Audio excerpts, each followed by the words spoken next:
आप देख रहे हैं जी के जॉब एग्ज़ाम यूट्यूब चैनल। तो चलिए शुरू करते हैं आज का सेशन को। तो वीडियो को पूरा ज़रूर देखिएगा क्योंकि एक एक प्रश्न बहुत ही महत्वपूर्ण है आपके एग्ज़ाम के दृष्टिकोण से, और यहाँ से प्रश्न आपको अपने एग्ज़ाम में देखने को ज़रूर मिलेंगे। तो पहला प्रश्न है, निम्नलिखित में से प्राचीनतम राजवंश कौन सा है? निम्नलिखित में से प्राचीनतम राजवंश कौन सा है? तो मौर्य जो है प्राचीनतम राजवंश है, तो इसका सही जवाब हो जाएगा ऑप्शन नंबर ए। और यह चंद्रगुप्त द्वारा स्थापित किया गया था, ये भी आप याद रखिएगा। 2 नंबर प्रश्न है, 3 अंकीय नाटक पोस्ट ऑफिस के लेखक कौन थे? जी हाँ, 3 अंकीय नाटक पोस्ट ऑफिस के लेखक निम्नलिखित में से कौन थे? तो रविंद्रनाथ टैगोर 3 अंकीय नाटक पोस्ट ऑफिस के लेखक थे, तो इसका सही जवाब हो जाएगा ऑप्शन नंबर डी। और इसे कब लिखा गया? तो वर्ष 1912 में। देख लेते हैं आज का 3 नंबर प्रश्न को। 3 नंबर प्रश्न है, भारत में चिश्ती संप्रदाय की स्थापना किसने की थी? जी हाँ, भारत में चिश्ती संप्रदाय की स्थापना निम्नलिखित में से किसने किए थे? तो मोइनुद्दीन चिश्ती ने भारत में चिश्ती संप्रदाय की स्थापना किए थे, तो इसका सही जवाब हो जाएगा ऑप्शन नंबर ए। और बात करें ख्वाजा मोइनुद्दीन चिश्ती का, तो जिनका जन्म 1141 में ईरान में हुआ था। चलिए देख लेते हैं दूसरे प्रश्न को। 4 नंबर प्रश्न है, अकबर के युवा काल में उसका संरक्षक कौन था? जी हाँ, अकबर के युवा काल में उसका संरक्षक निम्नलिखित में से कौन था? तो बैरम खान था अकबर के युवा काल में उसका संरक्षक, तो इसका राइट आंसर हो जाएगा ऑप्शन नंबर डी। और उसका संरक्षक बैरम खान क्यों था? तो क्योंकि उसे 13 साल की उम्र में शासक बना दिया गया था, इसलिए उसका संरक्षक यानी अकबर के संरक्षक कौन था? तो बैरम खान था। आई होप कि आपको समझ में आ गया होगा। 5 नंबर प्रश्न है, अंग्रेजों ने भारत में अंग्रेजी को शिक्षा का माध्यम कब बनाया? जी हाँ, अंग्रेजों ने भारत में अंग्रेजी को शिक्षा का माध्यम कब बनाया? तो 1835 में, तो इसका सही जवाब हो जाएगा ऑप्शन नंबर ए। और भारत में अंग्रेजी शिक्षा लॉर्ड विलियम बेंटिक के द्वारा लागू की गई थी, तो ये आप याद रखिएगा क्योंकि एग्जाम में प्रश्न पूछे जाते कि भारत में अंग्रेजी शिक्षा किसके द्वारा लागू की गई थी? तो लॉर्ड विलियम बेंटिक के द्वारा। आई होप कि आपको समझ में आ गया होगा। डियर स्टूडेंट, अगर आपको आज का क्लास का वीडियो पसंद आ रहा हो तो वीडियो को लाइक ज़रूर कर दीजिएगा, और चैनल पर पहली बार आए हैं तो चैनल को भी सब्सक्राइब करके बेल आइकन को प्रेस कर लीजिएगा, क्योंकि यहाँ आपको मोस्ट वीवीआई प्रश्न बताए जाते हैं, पढ़ाए जाते हैं, और यहाँ से प्रश्न आपको अपने एग्जाम में देखने को जरूर मिलेंगे। और डेली के क्लास के वीडियो का जो पीडीएफ होता है आपको फ्री में दिया जाता है। 6 नंबर प्रश्न है, भारतीय संविधान का कौन सा भाग संघीय न्यायपालिका से संबंधित है? जी हाँ, भारतीय संविधान का कौन सा भाग संघीय न्यायपालिका से संबंधित है? तो इसका सही जवाब की अगर बात करें तो ऑप्शन नंबर बी इसका सही जवाब हो जाएगा। भाग 5 जो है संघीय न्यायपालिका से संबंधित है, यानी कहने का मतलब ये हुआ कि भारतीय संविधान के भाग 5 में संघीय न्यायपालिका का उल्लेख किया गया है। देख लेते हैं दूसरे प्रश्न को। 7 नंबर प्रश्न है, संसद के सदनों को बुलाने की शक्ति डैश के पास है? यानी संसद के सदनों को बुलाने की शक्ति निम्नलिखित में से किसके पास है? तो भारत के राष्ट्रपति के पास है संसद के सदनों को बुलाने की शक्ति, तो इसका सही जवाब हो जाएगा ऑप्शन नंबर डी। और संविधान के कौन से अनुच्छेद के तहत? तो अनुच्छेद 85 के तहत, ये भी आप याद रखिएगा। देख लेते हैं आज का 8 नंबर प्रश्न को। तो अनुच्छेद 108 के तहत लोकसभा और राज्यसभा की संयुक्त बैठक किसके द्वारा बुलाई जाती है? जी हाँ, अनुच्छेद 108 के तहत लोकसभा और राज्यसभा की संयुक्त बैठक निम्नलिखित में से किसके द्वारा बुलाई जाती है? तो राष्ट्रपति के द्वारा अनुच्छेद 108 के तहत लोकसभा और राज्यसभा की संयुक्त बैठक बुलाई जाती है, तो इसका सही जवाब हो जाएगा ऑप्शन नंबर ए। यहाँ आपका 2 प्रश्न कवर हो रहे हैं। एक तो ये कि कौन से अनुच्छेद के तहत लोकसभा और राज्यसभा की संयुक्त बैठक भारत के राष्ट्रपति द्वारा बुलाई जाती है? तो अनुच्छेद 108 के तहत। दूसरा आपसे ये प्रश्न पूछा जा सकता है कि अनुच्छेद 108 के तहत लोकसभा और राज्यसभा की संयुक्त बैठक किसके द्वारा बुलाई जाती है? तो भारत के राष्ट्रपति के द्वारा। आई होप कि आपको समझ में आ गया होगा। 9 नंबर प्रश्न है, राज्य सरकार का कार्यकारी अध्यक्ष कौन होता है? जी हाँ, राज्य सरकार का कार्यकारी अध्यक्ष कौन होता है? मैं आशा करता हूँ कि इस प्रश्न का आंसर आपको ज़रूर याद होगा। नहीं याद है तो याद रखिएगा, राज्य के राज्यपाल राज्य सरकार का कार्यकारी अध्यक्ष होता है, तो इसका राइट आंसर हो जाएगा ऑप्शन नंबर बी। बात करें 10 नंबर प्रश्न का, तो स्वतंत्र भारत में पहली गैर कांग्रेस सरकार किस राज्य में बनी थी? जी हाँ, स्वतंत्र भारत में पहली गैर कांग्रेस सरकार निम्नलिखित में से कौन से राज्य में बनी थी? तो केरल राज्य में बनी थी। तो इसका सही जवाब हो जाएगा ऑप्शन नंबर डी। बात करें 11 नंबर प्रश्न का, तो निम्नलिखित में से कौन सा सागर तट रेखा रहित है? जी हाँ, निम्नलिखित में से कौन सा सागर तट रेखा रहित है? तो इसका सही जवाब हो जाएगा ऑप्शन नंबर बी। सारगैसो सागर जो है तट रेखा रहित है, यानी जिसकी कोई तट रेखा नहीं है। कौन से सागर को? सरगैसो सागर का कोई भी तट रेखा नहीं है। चलिए देखते हैं अगला प्रश्न को। 12 नंबर प्रश्न है, विश्व का सबसे बड़ा रेल नेटवर्क जो है किस देश में है? जी हाँ, विश्व का दुनिया का सबसे बड़ा रेल नेटवर्क निम्नलिखित में से कौन से देश में है? तो संयुक्त राज्य अमेरिका में है। तो इसका सही जवाब हो जाएगा ऑप्शन नंबर डी। और बात करें रेलवे सड़कों जिनकी कुल लंबाई की, तो 2,28,000 किलोमीटर जो है संयुक्त राज्य अमेरिका में रेलवे सड़कों की कुल लंबाई है। बढ़ते हैं दूसरे प्रश्न की ओर। 13 नंबर प्रश्न है, निम्नलिखित में से कौन सा भारत का सर्वोच्च पर्वत शिखर है? जी हाँ, निम्नलिखित में से कौन सा भारत का सर्वोच्च पर्वत शिखर है? तो कंचनजंगा जो है भारत का सर्वोच्च पर्वत शिखर है। तो इसका राइट आंसर हो जाएगा ऑप्शन नंबर डी। और बात करें विश्व की, तो विश्व की तीसरी सर्वोच्च पर्वत शिखर है कंचनजंगा। देख लेते हैं दूसरे प्रश्न को। 14 नंबर प्रश्न है, सलाल बांध निम्नलिखित में से किस नदी पर बनाया गया? जी हाँ, सलाल बांध जो है निम्नलिखित में से कौन सी नदी पर बनाया गया है? तो चिनाब नदी पर बनाया गया है। तो इसका राइट आंसर होगा ऑप्शन नंबर ए। और यह जम्मू कश्मीर में स्थित एक रन ऑफ द रिवर पन बिजली परियोजना है। ये भी आपको याद रखते हुए चलना है। देख लेते हैं दूसरे प्रश्न को, लेकिन उससे पहले अगर आपको आज का सेशन पसंद आ रहा हो और अभी तक वीडियो को लाइक नहीं किया, तो वीडियो को लाइक ज़रूर कर दीजिएगा।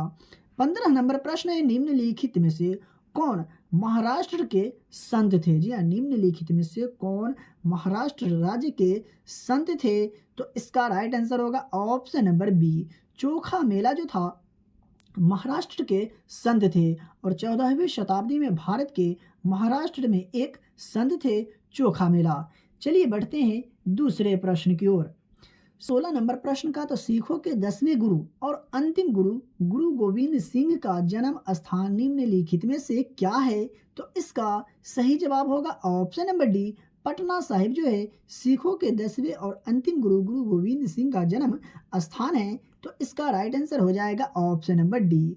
और बात करें इनकी जन्म का, तो जन्म जो हुआ था 5 जनवरी 1666 में। किनका? गुरु गोविंद सिंह का। मैं आशा करता हूं कि ये भी आपको समझ में आ गया होगा। 17 नंबर प्रश्न है, गिल्ट एज मार्केट का अर्थ क्या होता है? जी हाँ, गिल्ट एज मार्केट का अर्थ निम्नलिखित में से क्या होता है? तो सरकारी प्रतिभूतियों का बाजार जो है गिल्ट एज मार्केट का अर्थ होता है। तो इसका सही जवाब हो जाएगा ऑप्शन नंबर सी। बात करिए आज का 18 नंबर प्रश्न का, तो भारत के किस राज्य में तापीय ऊर्जा विद्युत उत्पादन क्षमता जो है सर्वाधिक है? जी हाँ, निम्नलिखित में से वो कौन से राज्य है जिसमें तापीय ऊर्जा से विद्युत उत्पादन क्षमता सर्वाधिक है? इसका सही जवाब होगा ऑप्शन नंबर बी, यानी महाराष्ट्र राज्य में तापीय ऊर्जा से विद्युत उत्पादन क्षमता जो है सर्वाधिक है। और चंदोली राष्ट्रीय उद्यान जो है ये महाराष्ट्र राज्य में स्थित है। ये आप याद रखिएगा क्योंकि एग्जाम में प्रश्न पूछे जाते हैं कि चंदोली राष्ट्रीय उद्यान नेशनल पार्क भारत के कौन से राज्य में है? तो महाराष्ट्र राज्य में है। चलिए बढ़ते हैं दूसरे प्रश्न की ओर। 19 नंबर प्रश्न है, आर्थिक निर्भरता प्राप्त करना किस पंचवर्षीय योजना का मुख्य उद्देश्य था? जी हाँ, आर्थिक आत्मनिर्भरता प्राप्त करना निम्नलिखित में से किस पंचवर्षीय योजना का मुख्य उद्देश्य था? तो चौथी पंचवर्षीय योजना का मुख्य उद्देश्य था आर्थिक आत्मनिर्भरता प्राप्त करना। तो इसका राइट आंसर हो जाएगा ऑप्शन नंबर डी। और बात करें चौथी पंचवर्षीय योजना के कार्यकाल का, तो 1969 से 1974 तक चौथी पंचवर्षीय योजना का कार्यकाल रहा। तो ये भी आपको याद रखना है। 20 नंबर प्रश्न का, तो भारतीय अर्थव्यवस्था में डैश परिवहन का प्रमुख साधन है? जी हाँ, भारतीय अर्थव्यवस्था में क्या जो है निम्नलिखित में से परिवहन का प्रमुख साधन है? तो रेलवे परिवहन का प्रमुख साधन है भारतीय अर्थव्यवस्था में। तो इसका सही जवाब हो जाएगा ऑप्शन नंबर डी। और बढ़ते हैं आज का 21 नंबर प्रश्न को। तो राजा रवि वर्मा निम्नलिखित में से किस राज्य के महान चित्रकार थे? जी हाँ, राजा रवि वर्मा निम्नलिखित में से किस राज्य के महान चित्रकार थे? तो आपको बिल्कुल भी कंफ्यूज नहीं होना है। इसका सही जवाब हो जाएगा ऑप्शन नंबर बी, केरल राज्य के महान चित्रकार थे राजा रवि वर्मा। बढ़ते हैं दूसरे प्रश्न की ओर। 22 नंबर प्रश्न है, हर्ज क्या मापने की यूनिट है? जी हाँ, हर्ज जो है निम्नलिखित में से क्या मापने की यूनिट है? तो तरंगों की आवृत्ति मापने की यूनिट है। तो इसका सही जवाब हो जाएगा ऑप्शन नंबर बी। और हेनरिच रुडोल्फ ने इसका नामकरण किया था, ये भी आप याद रखिएगा। देख लेते हैं आज का 23 नंबर प्रश्न को। तो निम्नलिखित में से कौन सी ऊष्मा का मात्रक नहीं है? जी हाँ, निम्नलिखित में से दिए गए विकल्प में से आपको चॉइस करके बतलाना है कि ऊष्मा का मात्रक जो है कौन नहीं है। तो अगर आपने चुना है ऑप्शन नंबर डी तो बिल्कुल सही जवाब है। वाट जो है ऊष्मा का मात्रक नहीं है बल्कि शक्ति का मात्रक है, वाट है। इस नंबर प्रश्न है, मानव नेत्र के रेटिना पर बना प्रतिबिंब कैसा होता है? जी हाँ, मानव नेत्र के रेटिना पर बना प्रतिबिंब कैसा होता है? तो वास्तविक तथा उल्टा होता है मानव नेत्र के रेटिना पर बना प्रतिबिंब। तो इसका सही जवाब हो जाएगा ऑप्शन नंबर ए। बात करें आज का 25 नंबर प्रश्न का। तो मैनोमीटर एक उपकरण है जिसका उपयोग डैश की माप के लिए किया जाता है। जी हाँ, मैनोमीटर एक उपकरण है जिसका उपयोग निम्नलिखित में से किसके माप के लिए किया जाता है? तो दाब के माप के लिए किया जाता है मैनोमीटर का उपयोग। तो इसका सही जवाब हो जाएगा ऑप्शन नंबर ए। बात करें आज का 26 नंबर प्रश्न का। तो किसी तत्व के रासायनिक गुण किस पर निर्भर करता है? जी हाँ, किसी तत्व के रासायनिक गुण निम्नलिखित में से किस पर निर्भर करता है? तो तत्व के सबसे बाहरी कोश में इलेक्ट्रॉनों की संख्या पर निर्भर करता है रासायनिक गुण। तो इसका सही जवाब हो जाएगा ऑप्शन नंबर डी।